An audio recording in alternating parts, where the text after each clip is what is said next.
Good. So I want to begin today with concluding Aristotle Part 3. Before I do, however, could I just ask the people? Yes, thank you so much. And your neighbor too. Would you mind? Thank you so much. Just out of respect to Mr. Aristotle. It's Mr. to you. I want to talk today about Aristotle's discovery of America. This will probably come as a surprise to some of you, that Aristotle discovered America. But I will get to that in a minute. In many ways for Aristotle, as it is for every student of politics, the most serious, the most difficult issue one confronts is the problem of faction. How to control for factions, how to control for conflict between factions. And that is the issue addressed especially in books 4 and 5 of the Politics, where Aristotle goes on to describe by the term polity the regime that he believes most successfully controls for the theme of faction. The essential feature of this regime, the polity, which in fact he gives the name politeia, the generic, you might say, Greek word for regime. The polity is the regime that represents, for Aristotle, a mixture of the principles of oligarchy and democracy. And therefore, he says, avoids dominance by either extreme.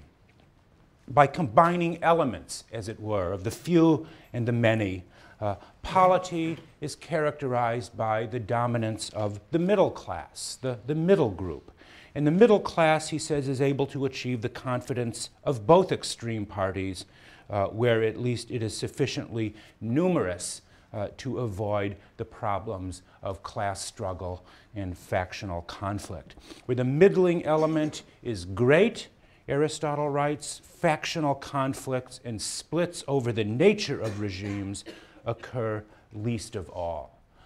So Aristotle, in a way, has discovered, long before James Madison's famous article in Federalist number 10, the remedy for the control and containment, so to speak, of faction. You remember, for many of you, if not all of you, who have read the 10th Federalist paper, that Madison outlines a scheme for an extended republic, he says, where numerous factions in many ways check and balance one another, compete with one another, and therefore avoid the dominance of a single faction, leading to the kind of tyranny of the majority, the tyranny of a majority class. And Aristotle's proposal for a mixture of oligarchy and democracy seems in many ways to anticipate 2,000 years before the fact Madison's call for a government where powers must be separated, and where he says in Federalist 51, ambition must be made to counteract ambition in order to avoid, in other words, the extremes of both tyranny and civil war. So the inevitable conclusion that I reach, and I believe any sensible reader of Aristotle would reach, is that Aristotle, in fact, discovered the American Constitution 1,500 or 2,000 years before it was written. This may seem surprising to you, since, of course, Aristotle lived long before, but that may simply be our own prejudice to think that. My friend at the CUNY Graduate Center, Peter Simpson, has argued in a paper that I found quite convincing that Aristotle had in fact discovered the American Constitution. And in fact, I say it may simply be our prejudice that he didn't. Aristotle writes in Book 2 of the Politics that the world is eternal and everything in it has been discovered. The earth experiences, he says, certain periodic destructions and cataclysms. Civilizations are reduced to barbarism, only to recover and grow again. If this theory, you might say, of sort of cataclysmic change is true, we cannot rule out the possibility that a constitution like ours, or even identical to ours, existed at some point in the ancient past, in the far distant past, that Aristotle knew about. Do you think that's possible? Well, why not? But Aristotle's mixed constitution differs from ours still in certain important respects. Aristotle understands the mixed constitution as a balance of classes, the one, the few, and the many. He doesn't so much insist, as you will see in your reading, on the actual separation of functions of government, putting them into separate hands. It is enough for him, he says, if each class shares in some aspect of the governing power. But that leads to a further difference.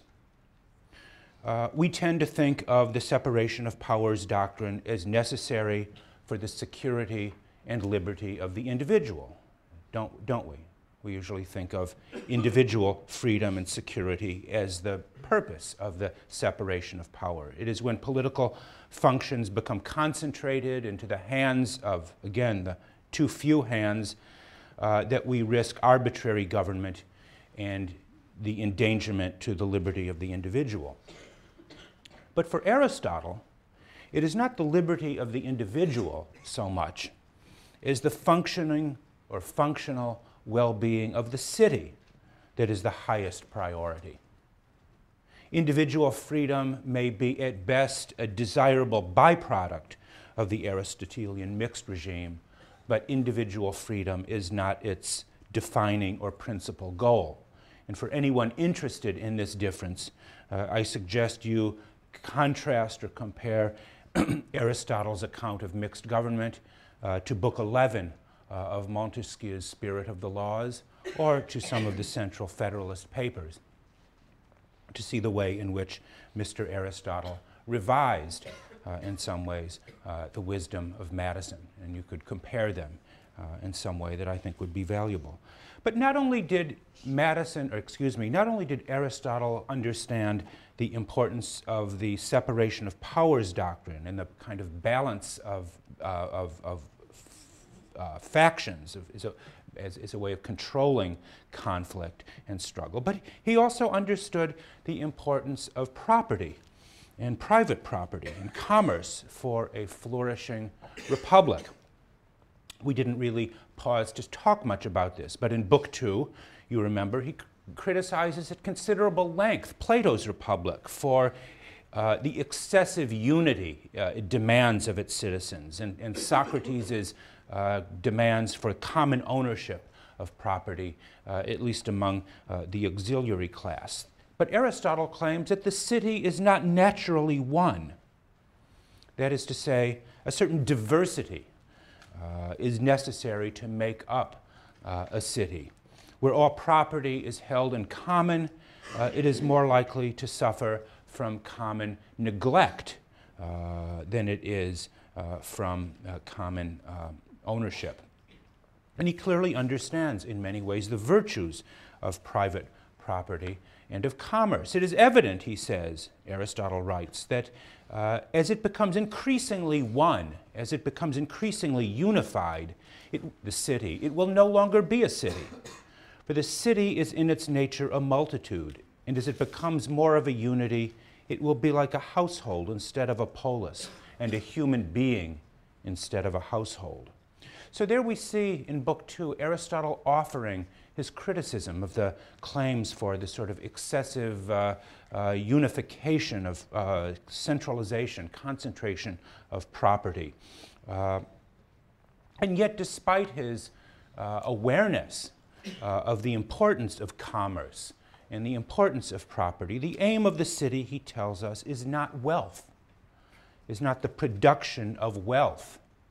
In that way, it would be useful to make a contrast between Aristotle and someone like Adam Smith, the great author of The Wealth of Nations. If wealth were the purpose of politics, Aristotle writes, the Phoenicians You might say in the ancient world, the Phoenicians were the commercial people par excellence. The Phoenicians would be the best regime. But he denies that. Aristotle could never endorse the view stated by a famous American president that the business of America is business. The political partnership, he says, must be regarded for the sake of noble acts performed well. Wealth, property, he tells us, exists for the sake of virtue, not virtue for the sake of wealth. And just as Aristotle would have been critical of the American tendency to regard government as for the sake of business or for the sake of the economy, he also criticized beforehand the American tendency to organize into clubs, what we call political parties, which exacerbate rather than control political conflict. These political clubs or parties use their influence to incense the populace, using their power to whip up dangerous passions that tend to make American politicians closer to demagogues than to statesmen. He would also regard the peculiar American practice of elections rather than the Greek practice of appointing political offices by lot. He would regard elections as merely exacerbating the tendency to demagoguery, where each person seeking office plays shamelessly to the mob, promising all manner of things that they know they will not and cannot deliver. Think of almost anybody you like. And furthermore, while the regime, the American regime in many ways, is in principle open to all and prides itself on a belief in equality, no doubt Aristotle would remark that its offices are in fact open only to the rich and to leaders who can acquire the support of the rich, making it rather an oligarchy in the guise of a republic. So Aristotle was not without his own critique of the American Constitution and American political culture. There is obviously much in the American regime that Aristotle would have found admirable, even though it does not conform to his idea of the best regime, which is the subject of the last two books of the Politics, books 7 and 8. Aristotle is very sketchy here about the structure, the institutional structure, the makeup of the best regime, acknowledging it is the best regime is one where the best men rule. That is to say, it is a kind of aristocracy or an aristocratic republic. And I want to talk about this regime a little bit now. What Aristotle understands to be the requirements or the fulfillments, the necessities of this aristocratic republic. In these parts of the Politics, Aristotle offers a serious challenge to existing Greek traditions and patterns of political education. Every bit, in many ways, is far-reaching as Plato's Republic. In the first place, he tells us the purpose of the best regime, the purpose of Aristotle's Republic, is directed not to war, but in fact to peace. The citizen of the best regime, he says, must be able to sustain war if duty requires, but only for the sake of peace and leisure. Again, a critique not only of Sparta, but also of Athens and its imperialistic ambitions. And second, Aristotle understands the purpose of leisure when he says the end of the regime is peace and the purpose of peace is leisure. He doesn't understand by leisure simply relaxation, enjoying your private moments, enjoying your vacation time. Leisure does not simply mean rest or inactivity, but leisure is necessary for education, or what he sometimes calls by the term philosophy. And by philosophy, he seems to suggest not so much the capacity for abstract or speculative thought, but rather a kind of liberal education that he regards to be the preserve of what he calls by the term the megalopsychos, literally the great-souled person, or the great-souled man. Megalo being, our term for great, and psychos, related our word psyche, soul, psyche, the great-souled person, the great-souled man. The gentleman is in many ways, for Aristotle, the ideal recipient of this form of education, of liberal education, and also, in some respects, the ideal or perfect audience or readership of the book itself. And we can see here, or we can begin to see, it is clear how Aristotle's best regime differs from Plato's intransigent demand for the rule of philosopher kings. The megalopsychos, the gentleman, whatever else he is not a philosopher in the strict sense. Sociologically, Aristotle makes clear that the megalopsychos, unlike the philosopher, is a person of some inherited wealth, chiefly landed property, but whose way of life will be urban. He will be a member of what we might call the urban patriciate. And in the Nicomachean Ethics, Aristotle provides us with a vivid list of the psychological and even physical characteristics that such a person must possess, this megalopsychos. Such a person, he says, exhibits a sort of lofty detachment to the more or less petty things that weigh most of us down. Aristotle tells us he is slow to act unless something of great importance is at stake. He repays favor with interest so as not to be under any obligations to others.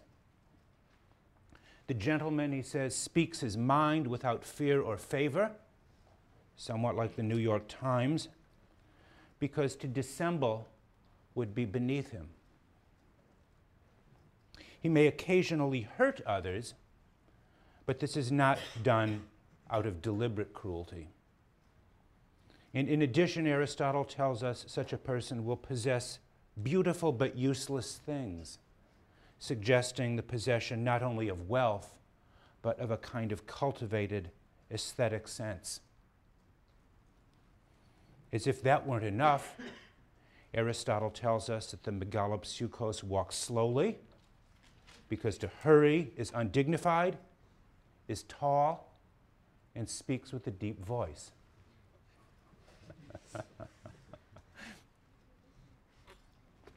Very clear about who, again, the ideal statesman or reader, potential statesman reader of this book would be. But most importantly, you might say, what distinguishes the gentleman as a class from the philosophers is a certain kind of knowledge or practical intelligence. The gentleman may lack the speculative intelligence of a Socrates, but he will possess that quality of practical rationality, of practical judgment necessary for the administration of affairs. Aristotle calls this kind of knowledge, this kind of practical judgment, he calls it by the term phronesis that I have on the blackboard. And the person who possesses it is the phronimos, a person of practical judgment.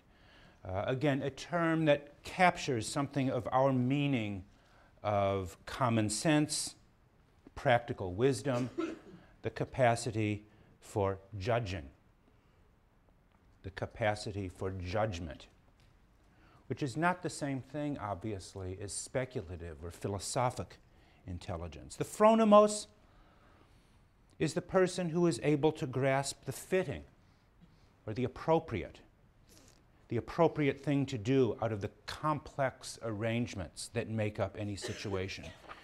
And above all, such a person embodies that special quality of insight and discrimination that distinguishes him or her from people, again, of more theoretical or speculative cast of mind.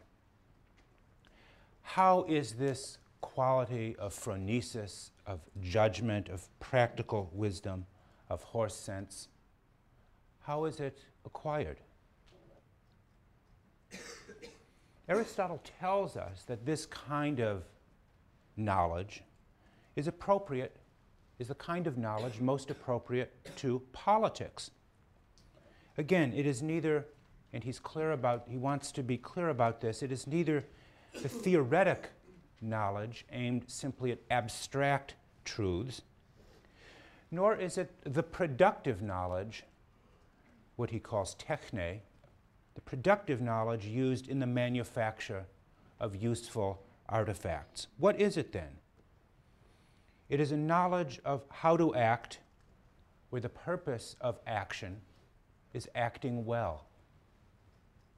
You might say it is less a body of true propositions than a shrewd sense of know-how or political savvy. This kind of knowledge entails judgment and deliberation, the deliberative skill or the deliberative art. We only deliberate, Aristotle says, over things where there is some choice.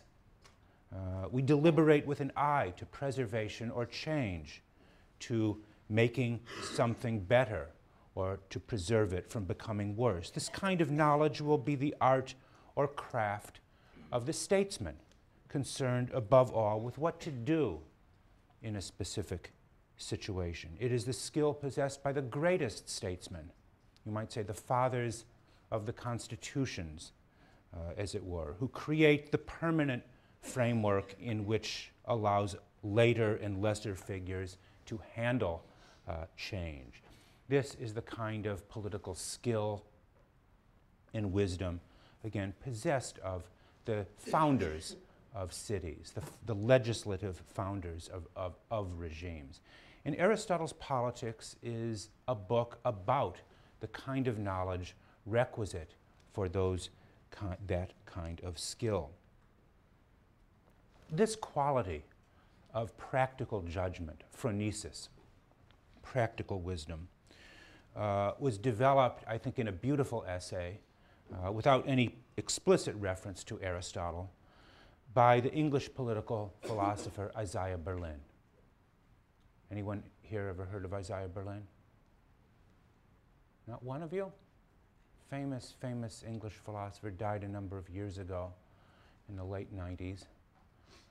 Okay, but this I hope will be an inspiration to, you should read Isaiah Berlin. In any case, he wrote a wonderful essay called Political Judgment. And in it he asks, what is the intellectual quality that successful statesmen possess that distinguishes them from all other, that distinguishes their knowledge from all other forms of rationality and knowledge? And he writes as follows. I'm going to quote him. The quality that I am attempting to describe, Berlin writes, is that special understanding of public life which successful statesmen have, whether they are wicked or virtuous. That which Bismarck had, or Talleyrand, or Franklin Roosevelt, or for that matter, men such as Cavour, or Disraeli, Gladstone, or Ataturk, in common with the great psychological novelists, and something which is conspicuously lacking in men of more purely theoretical genius, such as Newton, or Einstein, or Bertrand Russell, or even Freud. So there too, like Aristotle, he distinguishes a kind of practical skill possessed by the greatest minds, political minds at least, and says it's quite different, and from what he calls the great psychological novelists, from that possessed of the greatest philosophers and scientists. What are we to call this capacity?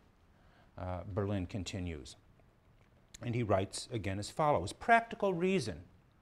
Perhaps, he says, a sense of what will work and what will not.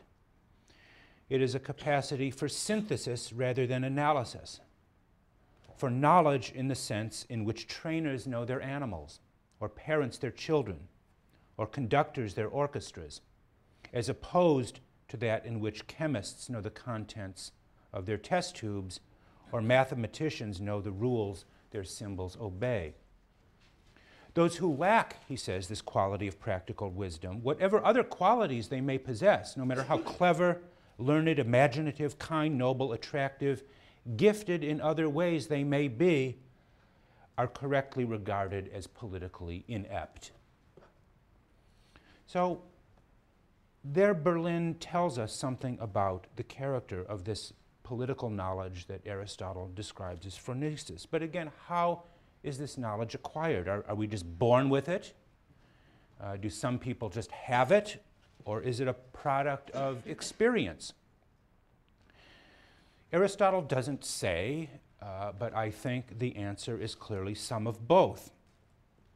It is a quality, as I agree with Berlin, possessed by some of the great psychological novelists.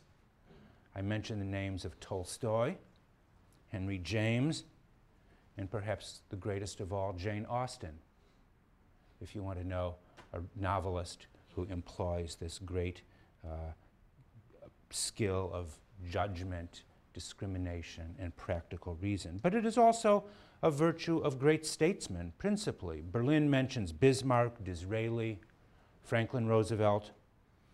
I would also add the names of Pericles, Lincoln, and Churchill. Read their works. Study their histories. They provide a virtual education in statecraft and how to negotiate affairs in precisely the way Aristotle would have us do. And that leads me to the larger question, you might say, which is posed throughout the work, Aristotle's work as a whole. What is Aristotle's political science? What is it for? What is he attempting to do? Already, you could say, to ask this question is to stake a claim. Does Aristotle have a political science, a science of politics? And again, if so, what is it about? To begin to answer this question, you might say even begin to think about it in the right way, requires that we stand back from Aristotle's text for a while and ask some fundamental questions about it. What does Aristotle mean by the political? What is the goal or purpose of the study of politics? And what is distinctive about Aristotle's approach to the study of political things?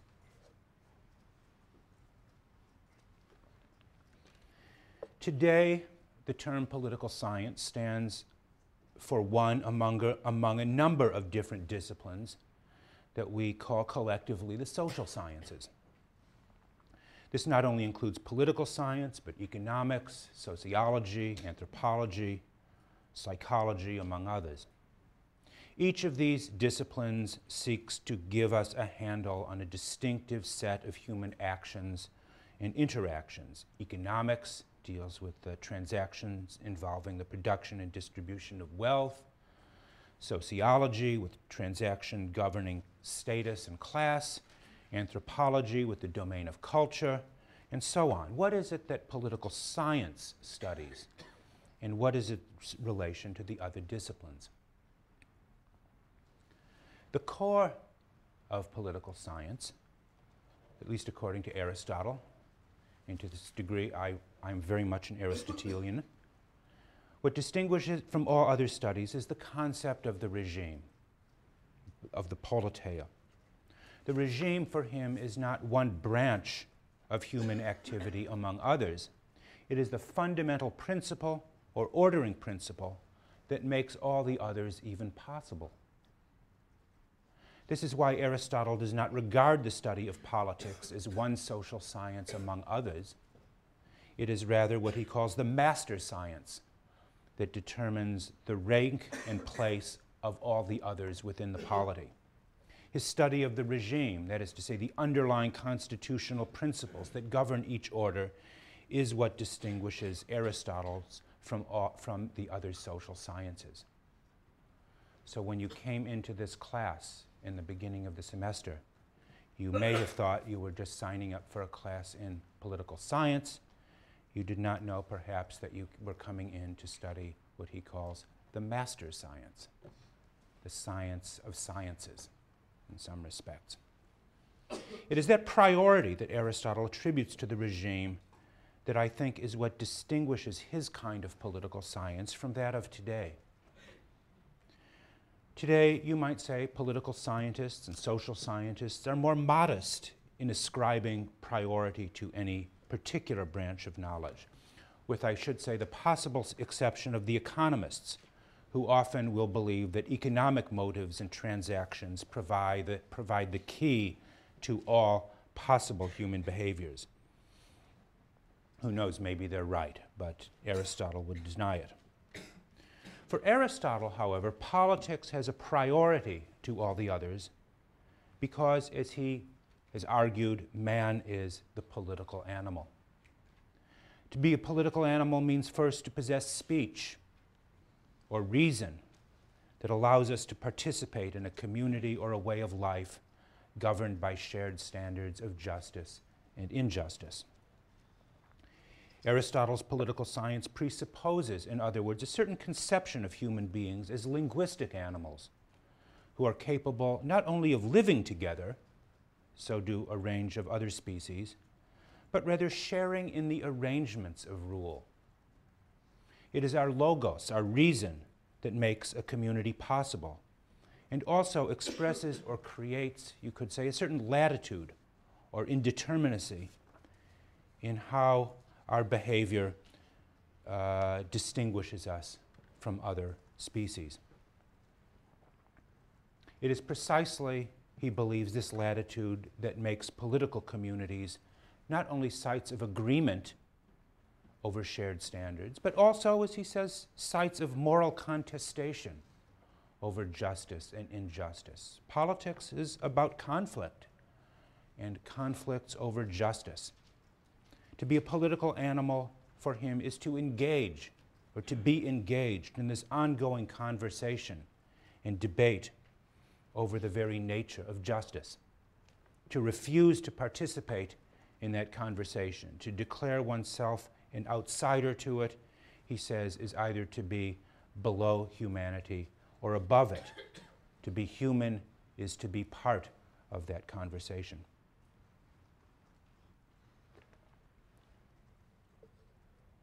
So the centrality Aristotle ascribes to politics forces us to consider another question, namely, what is the purpose of this study? Why do we engage in it? At first glance, this seems to be overwhelmingly obvious, to gain knowledge, to gain more knowledge. But knowledge of what and for what? Most people today are attracted to the study of politics because they are interested in things they've read about in newspapers or seen on TV, things like elections, political leaders and parties, different causes to which they may feel some attraction, interested in wars and revolutions that they see or have heard about. And it is to learn more about these things that we come to the study of politics. This is true now as it was in the time of Aristotle. And Aristotle certainly recognized that the accumulation of political knowledge, you might say the gathering of data, the organization of facts, is very important. Books 3, 4, 5 of the Politics shows the empirical side of Aristotle's politics. But again, let me just pose the question, what is this knowledge for? What does Aristotle intend to do with it, or want us to do with it? Politics, political science, he tells us, in the Ethics, again, it's not a theoretical subject in the matter of physics or metaphysics or mathematics. That is to say, its purpose is not knowledge for its own sake. However important the study of politics may be, it exists not for the sake of knowledge, but for action, as he tells us, for praxis is his word, for action. Political science exists for the sake of the human good, and the opening sentence of the Politics confirms this. He says, we see, everyone does everything for the sake of some apparent good. All action, all human behavior is aimed at achieving some type of good. is all aimed at action.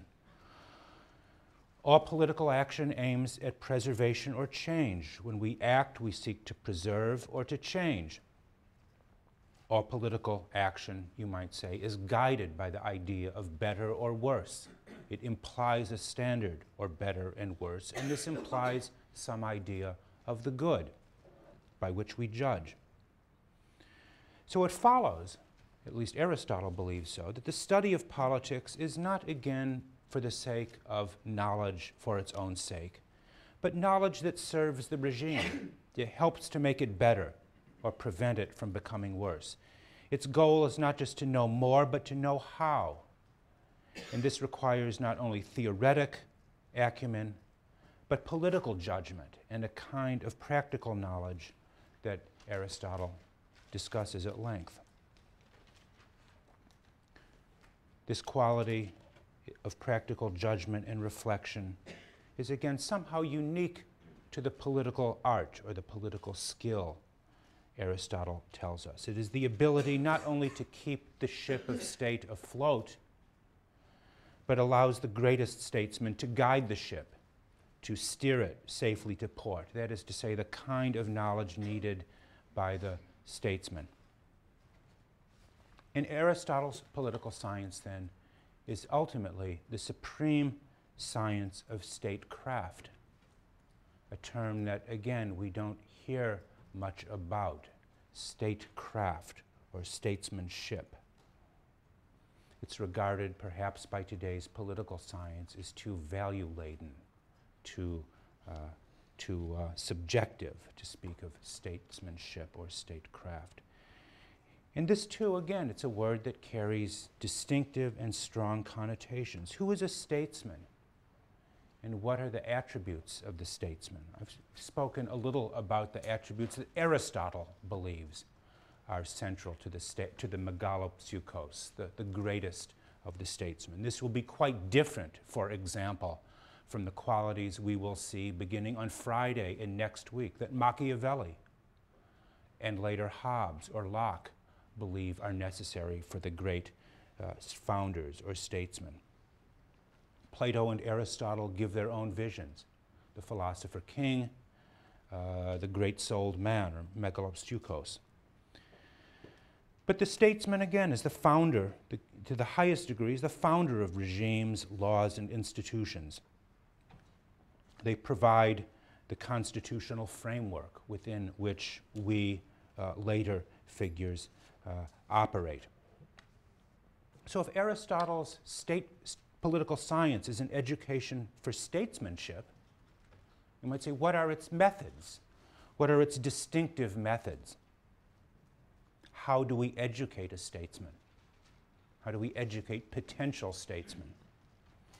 This is a question, what are its methods? This is a question asked, you might say, of every mature science. It is possession of a method that distinguishes a mature science from simply a jumble of facts, hearsay, inspired guesses, or a random collection of insights and observations. Without a distinctive method for obtaining and organizing knowledge, we are all just groping in the dark. So what is the distinctive method of Aristotle's politics? To some degree, Aristotle refuses to play the methodologist's game. In a well-known passage from the Ethics, he says that our discussions will be adequate if it achieves clarity within the limits of its subject. If it achieves clarity within the limits of its subject. In other words, he seems to be saying it is wrong to demand methodological purity in a subject like politics, where there is always great variety and unpredictability. It is the mark, he says, of an educated person, presumably a liberally educated person, not to demand more precision than the subject matter allows. But that formulation seems in many ways to be question-begging, because how much precision does the subject allow? How do we know? There will always, he suggests, appear to be something ad hoc about the methods used in the study of politics. We will have to let the method fit the subject rather than demanding the subject matter fit a kind of a priori method. To insist on that kind of methodological purity, he implies, would be to impose a false sense of unity, a false sense of certainty or absoluteness on the study of politics, which is variable and contingent and always subject to flux and change. But even while Aristotle may deny that there is a single method appropriate to the study of politics, he proposes a set of common questions that political scientists have to address. And he lays out these questions at the very beginning of the fourth book of the Politics. He lists 4 such questions. The political scientist, he says, must have a grasp of the best regime given the most favorable circumstances. Second, he tells us the political scientist must consider what kind of regime will be best under less than optimal circumstances. Third, the political scientist must have some knowledge of how to render any regime, no matter how imperfect it may be, more stable and coherent. And finally, the political scientist must know something about the techniques of reform and persuasion, what we might call the area of political rhetoric, by which existing regimes can be brought closer to the best. And taken together, these 4 questions are intended to guide inquiry, to shape or direct inquiry. They are not intended to yield sure or certain results, but to guide and inform statesmen and citizens in the business of decision-making. So bearing in mind that political science is a practical science, a science of judgment, a science aimed at directing action under specific circumstances and situations, it is important, Aristotle finally suggests, the language of political science express the common sense or ordinary language of political actors. There is virtually no jargon in Aristotle's Politics. Aristotle's political science stays entirely within the orbit of ordinary speech. Such language does not claim to be scientifically purged of ambiguity, but rather adopts standards of proof appropriate to people in debates, in assemblies, in courts of law, in council rooms, and the like. The language of Aristotelian political science is the language of man, the political animal. You will never hear him speaking in terms of dependent or independent variables. You will never hear him using technical jargon artificially imported into the science of politics or the study of politics from the outside. But what most distinguishes Aristotle is that his language is addressed emphatically to citizens and statesmen, not to other political scientists or philosophers. It has a public orientation. It is publicly directed. It is public-spirited. It is concerned with the common good. Contrast that with today's political science. Today, it seems political scientists are more concerned with advancing the abstract truths of science and claims about creating a methodologically rigorous and pure science of politics, where Aristotle is more concerned with the regime. Modern political science, in many ways, claims to stand above or apart from the regime, to be objective, to be disinterested, as if it were viewing human affairs from a distant planet. Aristotle takes his stand from within politics and the regime of which he is a part. Of course, we all know contemporary political scientists are not neutral. They frequently insert their views, values we call them, value judgments we call them. They insert them into their discussions. But these values are regarded by them as purely subjective, their own, again, their own value judgment, so to speak, and not strictly speaking a part of the science of politics. But we all know, do we not, that most contemporary political scientists tend to be liberals. Their values are liberal values. This raises a question, whether the relation between contemporary political science and liberalism is merely accidental, or whether there is some intrinsic, some necessary connection between them. So one might do well to ponder which political science is really more scientific. Aristotle's, which is explicitly and necessarily evaluative, and that offers advice and exhortation to the statesmen and citizens about how to care for their regime, or contemporary political science that claims to be neutral and nonpartisan, but which smuggles its values and preferences in always through the back door. And on this very partisan note, I conclude. So, on Friday, let me just remind you, Il Principe will study Machiavelli.